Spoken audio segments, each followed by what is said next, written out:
What's up guys, Alan here with EatSleepTrade.net, and we are going to be going over the lesson video that was voted on over the week for the poll that we ran through Twitter. So thank you guys for everyone who voted in that, and the winner was building multiple watch lists. So that's what we're going to talk about in this video here, is how we've built multiple watch lists over the years that we've been trading. And not only will we be doing that, but hopefully in the near future I will then be doing videos on selling and scaling out, and followed by trading around a core position, which I thought was maybe going to be the winner of this poll. As this trading around a core position, I am really still fairly new to do, and have really only started doing this in 2017, but it has really pushed my profits to the next level, I believe, and given me so much more control over all my positionings. And yeah, so that's going to be a good video coming up, is trading around a core position.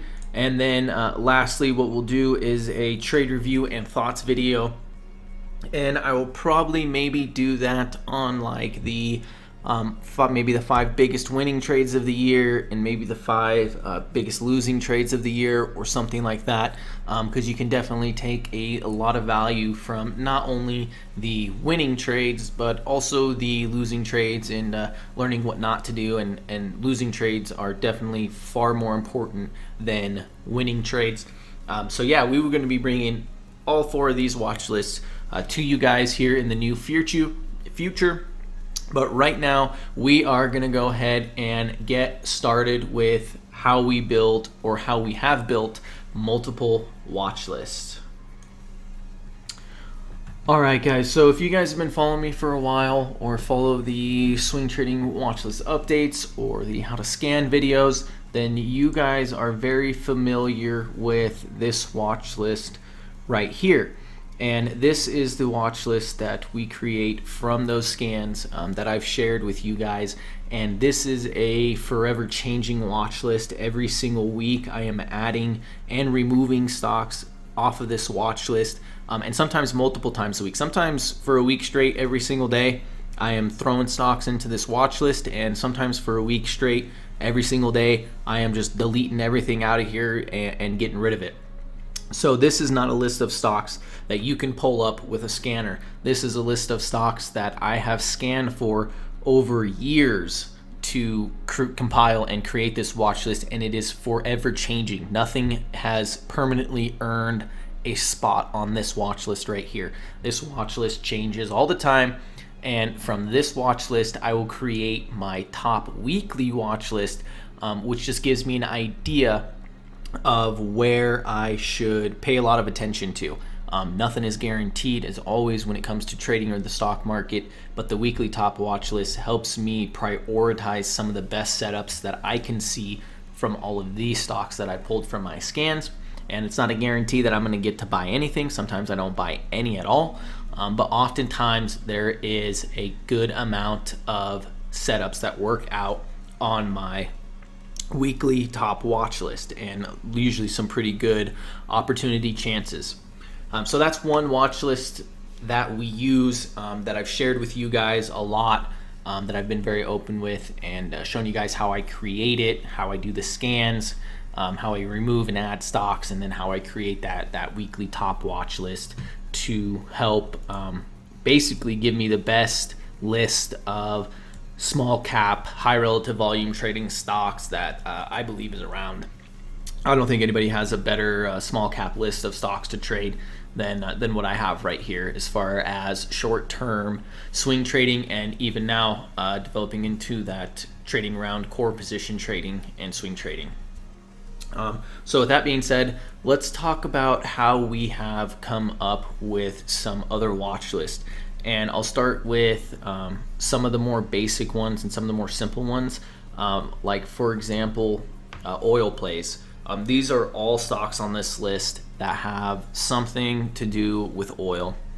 That could be within the mining of oil. It could be in the manufacturing, in the refinement. It could be producing equipment to refine or mine oil. It could be making the parts for those equipments, manufacturers. So anything and everything to do with these stocks in some way is connected to oil.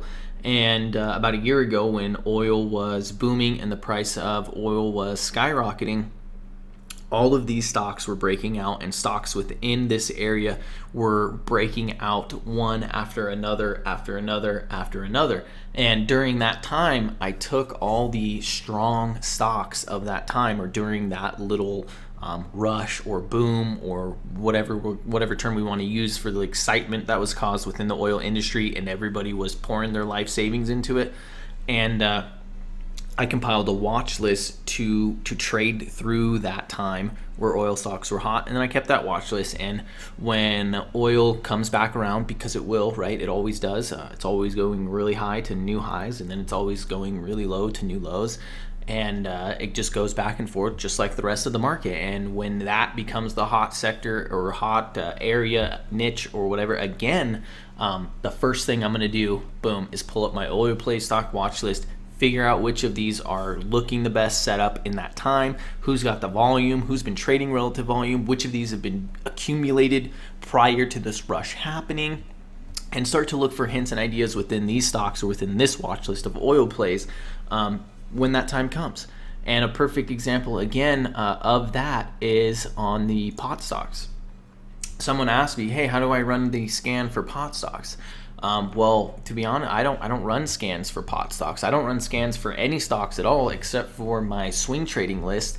And I truly believe that scans are totally overrated and pretty much meaningless, because a scan is not something that tells you what to buy. It's just giving you a list of stocks that have some type of parameter, which is good in a sense. But like I do the swing trading watch list, it has to be a forever revolving door. You can't just click, find some stocks, and then you can put them on a list, and then you can buy them. So again, this list of pot stocks is a list of pot stocks that I collected and created a year ago, basically. A little less than a year ago, but basically last year in 2016 around this time, and when the pot stocks were all booming going into November. And now I mentioned just a few weeks ago, hey, around this time last year, you started seeing a lot of accumulation into pot stocks, and things started breaking out, getting pumped, right? There are a lot of pump and dumps. You don't want any emotional attachment to any of these stocks. And when those sectors start going hot, you're already prepared with a list of stocks who have performed very well in the past, right? These are the stocks that people notice. There's thousands of pot stocks, but not thousands of them were noticed in pumps or used in pumps, or had some good news, or actually had earnings, or actually had revenue, or were legitimate companies. Again, not that any of these are, but using those stocks that were strong during that time, likely those same stocks are leading that sector, will be strong again and leading again when that sector sees that strength. So that's just one way that I can create watch list, is the niches that happen within the market itself that everybody gets excited about and everybody pours into. And a perfect example of that is pot stocks. There is no scan for pot stocks to show you which ones are good. Not going to happen. It's experience. You have to experience that market in the time of the rush, and create your watch list in that time, and be prepared before that next rush, and when it's coming, which is probably going to be happening here pretty quick. So there's a good example in one way how I can create other watch lists. And there's other ways that are even less conventional, that I believe a lot of people don't think about or maybe overlook. And one of those things is Twitter. Twitter is a very, very powerful trading tool.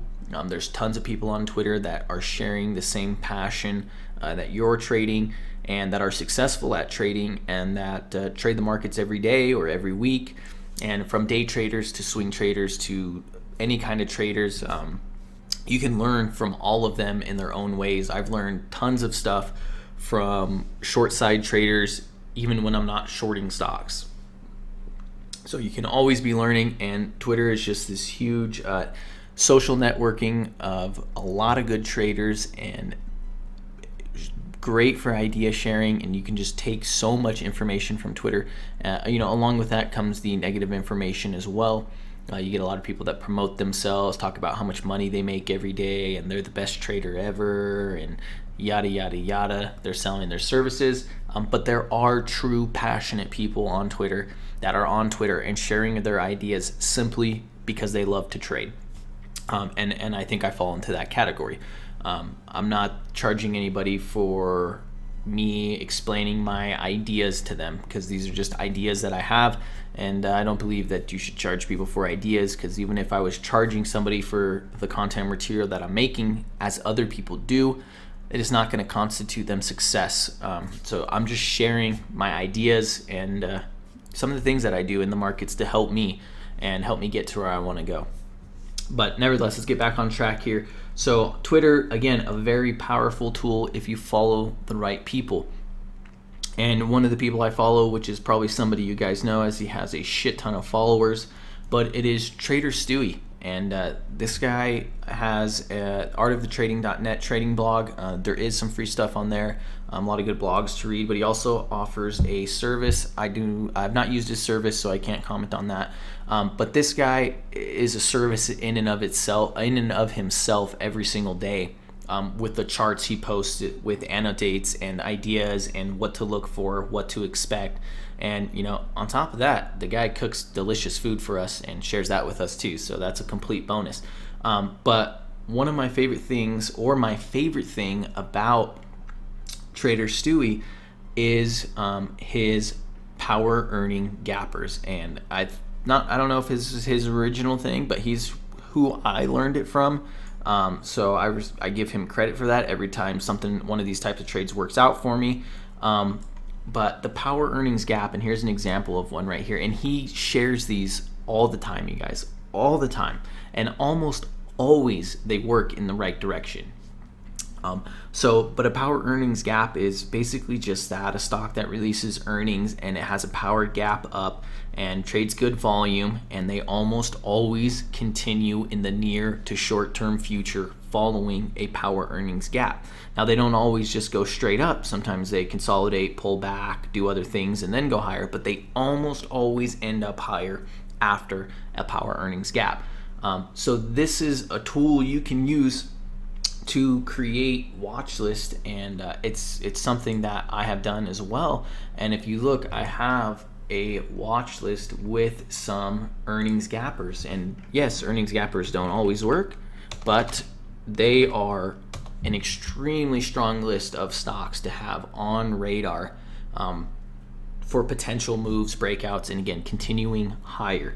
URBN is a pretty good example. Back in August of last year, I put it on watch because of this power earnings gap right here. I don't remember if I got the idea from Stewie or not, but I know this is when I put it on watch and I was watching this consolidation, and I actually got a really good trade out of this consolidation. You can see it didn't last, but we did get a really good trade out of here. And that the whole idea, or the whole purpose of starting to watch this, was that power earnings gap. So it can be a very powerful tool. Just recently, it had another power earnings gap, and it's pulling back. You can see now, gaps up, it's pulling back, gonna hit its moving averages, it's got good volume. This is where you start to look for that reversal and a move coming back up towards these prior highs. Again, doesn't always happen, but it works a lot of the time. So let's look at some other ones. CAT, this is one that I've just added to my watch list probably about 2 weeks ago. And same thing, you see your power earnings gap, and now you've got this consolidation, and now even you've got 20-day support, a little bit more volume showing back up, buying on Friday. So this is just a great candidate for a power earning gap and continuation. Very powerful charts. Another one, WTW. You hear short sellers talking about WTW and how it's garbage, and they are so great at shorting it, and it's the fucking best thing they've shorted since, fucking OTC stocks, and the goddamn thing has gone from 10 to 40, in 6 months. But yet it's the best thing they've ever found to short. But just another example, you have the power earnings gap, right? And this one consolidated for a while, still held above the averages, 50, and then eventually moved higher. Again, power earnings gap, the pullback consolidation, but eventually it's moving higher. And these are some of the most powerful charts, power earnings gap and the move higher. So they almost always continue. And for me, what I like even better, the power earnings gap and continuation is nice, but this is much harder to get into. This is a much easier trade and much less risk of a trade when you get the power earnings gap and then it pulls back, and then you can get an entry near support and then the stock continues higher. To me, that's the best type of setup for the power earning gappers right there. Let's look at Charter, same thing. So here's a perfect example again of that, like I was just talking about, where you get your power earnings gap, then the stock pulls back, finds its support, and then reverses and moves higher. And almost always it returns back higher to that earnings gap day. So yeah, really powerful charts. ATHM, that's the one we were just looking at on Stewie's Twitter. So yeah, same thing, power earnings gap, boom, nice breakout. And these stocks are always strong. So you're looking for flag setups, pullbacks, consolidation, cup and handles, whatever kind of pattern you like to trade, you're looking for those setups after a power earnings gap.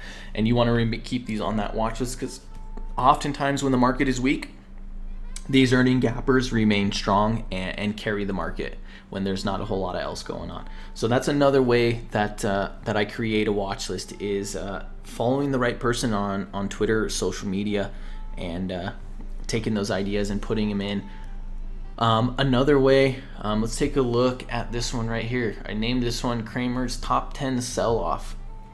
So I think I was watching Mad Money, or I seen a link on Twitter from Cramer, and he had a list of the top 10 stocks that he felt, if the market fell or to sell off, correct, or crash, or whatever, these would be the top 10 stocks he's looking to buy. And almost every single one of these stocks are higher now than what they were 3 months ago, when 3 or 4 months ago when he put this list out, including Nvidia, which has been a great stock that I'm always watching right hand in hand with AMD. I like trading AMD because it's a lesser price stock. It's not trading at $160 a share, but they kind of go hand in hand with each other. So that's Nvidia is one that made it on his list. LRCX was one that made it on his list. URBN was one that made it on his list. And that's what adds another point to this chart, besides the fact that it was just recently the earnings gapper and it's pulling back, but it's also on Cramer's list of stocks to buy in case of a big sell-off. This thing's been trending down for 3 months, which is about when he put that list out. But hey, maybe he knows the numbers are good in this. Don't know, but it's on a watch right now. Kind of interesting that it was on his top 10 to buy if a sell-off occurs. MCHP, again, higher, much higher than when he wrote about it. SYMC, again, much higher than when he wrote about it. So the point is you can create watch lists from unconventional ways. We've got this thing in the society of traders that the only way to make a watch list is to have some super powerful scanner that is running full speed ahead 24/7, live scanning and throwing stocks at you every 10 minutes, and you're gonna have to figure out when to buy and when to sell in these stocks that keep coming at you, and building these crazy lists, when it can be it's a much slower developed process through experience and living through situations and experiencing those situations within the markets, like an oil run or pot stock booms and things like that, or following certain analysts that have a fairly decent track record, and not assuming that everything in the market is right now. And I think that's kind of the biggest problem people have when they run scans, is when you're running scans, it's showing you something that's happening right now, and you're assuming that you need to act on it right now, when you can act on it over the next 6 months and be just fine, and you don't have to react on it right this second because it came up. Another sector that was good for a while was gaming. So I have a list of gaming stocks that I like to trade, from Penn, ERI, Caesar. Those just watch. And when gaming gets strong, the first thing I do is I pull those up, and I'm not afraid to add some more in there. If there's some new up and comers that are getting strong and seeing a lot of volume during this breakout, I'm tossing them in that watch list and building it up. And I'm not afraid to make more watch lists. I'll make tons of these watch lists, as many as I can think of. Another one that I really like is the biggest winners of the year. And I think this is really where me developing myself from a swing trader short term on a 3 to 5 day hold into a trader that can hold for 3 to 4 weeks or a month or two, while consistently trading around this core position of locking profits and rebuying back at support and locking profits again back at resistance, can really help me excel in profits for these type of stocks. And every once in a while you find a stock and it basically just never stops going up. You can just buy it over and over and over and over, and it just keeps going up. And I always compile the strongest of stocks that I find on my swing trading watch list into the biggest winners of the year, so that way I know these are, again, a bread and butter go-to stocks right here. They have gone multiple hundreds of percents over a year or 6 months or whatever the time frame, 2 years, however long they've been going up. They've continued going up, and I've managed to make multiple trades on them and be successful multiple times. So one example is COVS, and you can see the chart here. When I first started trading this stock, it was trading at $17, under $18, and you could see the giant volume bar day that occurred. This is what initially first got this stock onto my watch list, and we traded it multiple times. And right after that first initial purchase, we had a huge breakout, and it's like right there, this one's going on the watch list. And the goal from that point forward is to just wait for it to set up for you again and continue trading it over and over as many times as it'll let you. And this stock went from $17 to $100 over 6 months, over a year, basically, not less than a year, but went from $17 to $100 and gave many opportunities to trade that stock. If you guys have been following me for a while, then one of my favorite stocks is CECE. I've been trading CECE for a really long time. I've been trading CECE since right here, actually even before that, since right here, which was back in February of 2016. So a year and a half we've been trading CECE.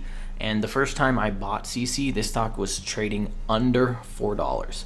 The stock is now trading at $46. So over the last years, we've been able to just trade over and over and over again on the same stock that has been strong, bullish, and trending, and take advantage of all these different scenarios. And I think that's huge. And now, if I would have had the skills I have right now and the understanding of core position trading and swing trading, the profits on stocks like CECE or CLVS have potential of being so much more, as you can get an average that is basically impossible to get because your remaining shares that you've purchased from the very beginning. And when you add to those shares, yes, you're bringing your average up, but it always is going to be lower than the price at which you're adding. And if the stock never returns to that price at which you're adding, it's impossible for anybody to ever get an average that's good, really giving you that advantage and such a big profit window if you can core position trade. Another example here is tech. If you guys follow me, then I've been trading on tech forever.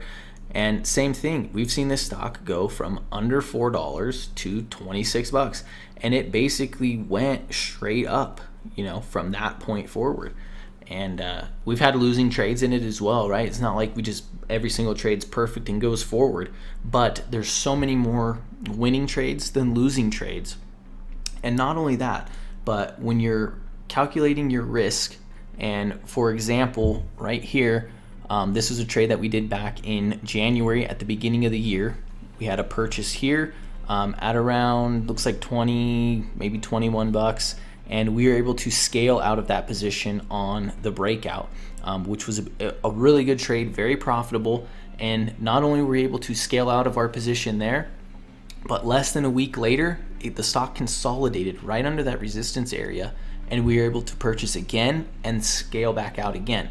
So very powerful. The stock will set up for you over and over and over again, but not every time is going to work out for you. For example, just a few months later, or the next month in February, we wanted to get in right here off a nice bounce. You're near support area. You just had a big major sell-off on a stock you know is fairly strong and doesn't typically sell off too hard. So it looks like a good entry even now, knowing that it was wrong. I mean, that looks like a good entry there. It's got decent volume. You expected a pretty good bounce, and there was a little bit of a bounce, but not enough to really make you say, okay, it's time to lock some profits or sell out of this. And then the stock reversed, continued down, and look where our stop loss was. We ended up selling out just below the day's low at 2067. So our losses are this small, and our wins are this big. And that's the only way to be successful in the market. It's this right here. This is the secret to the market. When you're wrong, be wrong and get out. You can always get back in later. When you're right, stay in and be right. So that's what I've been trying to focus on in this year in 2017, is getting that core position, adding to it on the pullbacks when the strength remains in the stock, and then selling back out again through the resistance, and continuing this rotation around my core position on stocks that I see continue higher and become these big winners.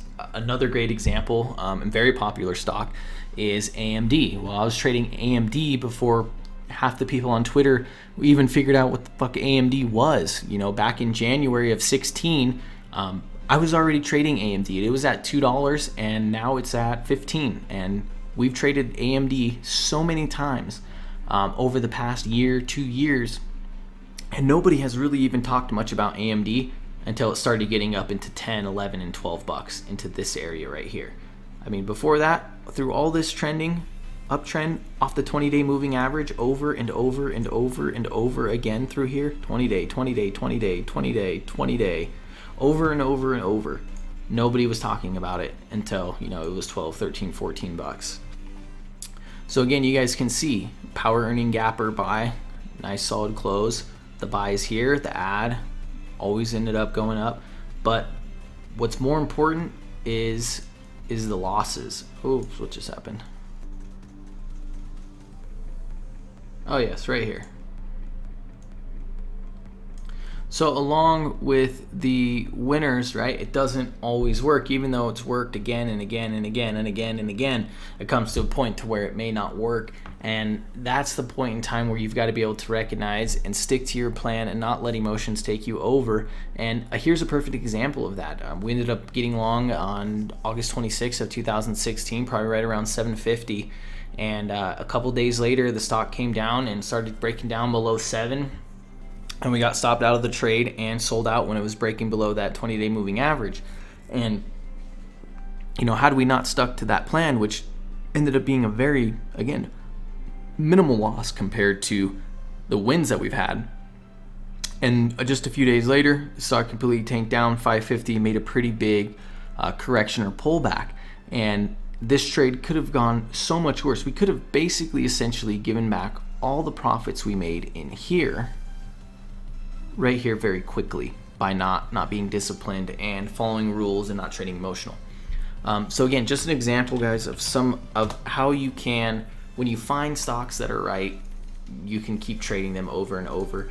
And our newest addition to this list right now is MYGN. And if you guys follow me on Twitter, then you know that this was one of the biggest ones that I've had in a while, and I'm very grateful for it because the markets have been so tough lately, and they're still in a spot right now.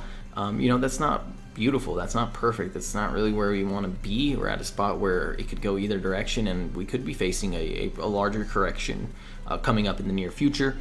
But MYGN, what a beautiful stock. We put this thing on watch way back in probably June, maybe early July for this consolidation. I mean, the run, the consolidation, the trend, just a beautiful looking chart pattern. And we kept it on watch for that for about a month straight before we finally started to see a little bit of a reversal and some movement coming on. And back on the 7th is when I decided to get long, and I did post that on Twitter when I bought this stock. And 2 days before it was going to report earnings. Well, let's take a look at what happened in the past, both times it reported earnings. We got an earnings report here. It gapped up, a fairly large gap. We had an earnings report back in May where we gapped up and actually had a solid run after the gap up. And I was willing to put money on that we would get another gap up. And my idea was that's probably what everybody was thinking. So I was hoping to get a bigger run on the 8th up a little bit so I could actually scale out a little bit, minimize my position down, and then see which way the earnings goes. But on the 8th, nothing really moved that much, but it still traded good volume. So I just let it play out, and it ended up working in my favor. And the earnings call was good. The stock took off, hit up into new highs. And from there, it started to consolidate and create a flag. And I've been mentioning that on Twitter as well. You know, almost every stock that I buy, sell, or trade, I almost always walk through the process of the buying, selling, and trading. And MYGN is no exception. I've been talking about it for a month before we ever even bought it, with the idea of what the plan was and what we were going to do. And then again, once the breakout and earnings happened, again, the flag, the consolidation, what was happening. And I even mentioned again, I didn't get another buy, but I mentioned I want to get a buy if this thing breaks out of the flag. I'm willing to add back into my position. So we did sell out a little bit on the earnings call on the 9th, at right around resistance area. And if you guys are wondering why I sold, where I sold, which was around like 20, right above 27, because that's where our prior resistance areas were, right here. And I knew that that was a place where the stock could start to reverse right around 27. So I wanted to make sure that I took some profits off and prepared to go higher if the stock wanted to go higher, but also be prepared for the stock to not go higher because they don't always go higher. And sure enough, about a week and a half later, Friday comes and boom, we get a nice little breakout of the flag and a nice little volume coming into it, and it was perfect. Tweeted it out Friday, said boom, MYGN, it's breaking out of a flag today. And all was good. I didn't add back to it, but I still got my partial position left in there and letting it ride. And the market closed and the stock ramped to $30. So that's a huge breakout right now. We're trading, you know, again, up at $30, which means the market is gonna open up, you know, up in here, right here on Monday.